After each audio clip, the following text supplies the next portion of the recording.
Hello guys, back to my channel Chiranjit পূজা ভালোবাসা কেন বসে তোমাদের স্বাগত জানাই। রেসিপি সার্চ করবে পাটি শাকটা, চলো তোমরা থাকো। পাটি শাকটা বানাবার জন্য আমি এখানে নিয়ে নিচ্ছি চালের গুঁড়ি। 2 বাটি চালের গুঁড়ি নিলাম, হাফ বাটি নিলাম সুজি, হাফ বাটি দিলাম ময়দা, গুড়, জল দিয়ে দিলাম,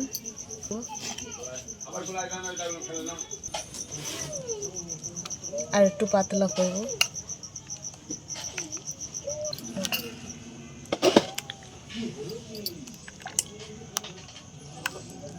না, একটা এইভাবে তৈরি করে নিয়েছি আমরা। ফোনটা ধরে গেছে, কড়াটা বসিয়ে দিলাম। আমাদের কড়াটা গরম হয়ে গেছে, কড়াই তেল দিয়ে দিলাম, ব্যাটারটা দিয়ে দিয়েছি।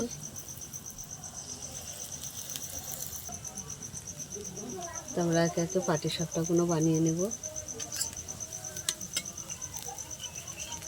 নারকেলের পুরটা দিয়ে দিয়েছি, আগে থেকে নারকেলের পুরটা করে রেখেছিলাম।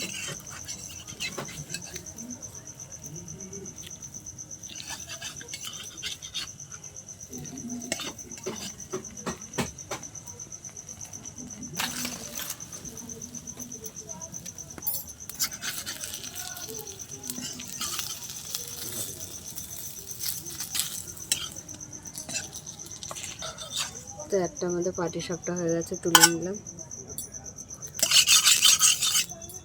আবারও ব্যাটার দিয়ে দিলাম, আবারও নারকেলের পুরটা দিয়ে দিলাম।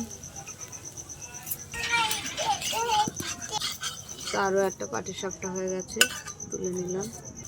তো আবারও নারকেলের পুর দিয়ে দিলাম। এটা পাটি সাপটাগুলো হয়ে গেছিলাম। আমাদের পাটি সাপটা সবগুলো হয়ে গেছে। তা তোমাদের কেমন লাগলো বলো, ভালো লাগলে লাইক করে দেবে, শেয়ার করে দেবে, কমেন্ট করে দেবে, ফেসবুকে ফলো করে দেবে, ইউটিউবে সাবস্ক্রাইব করে বন্ধুদের পাশে থাকবে। টাটা।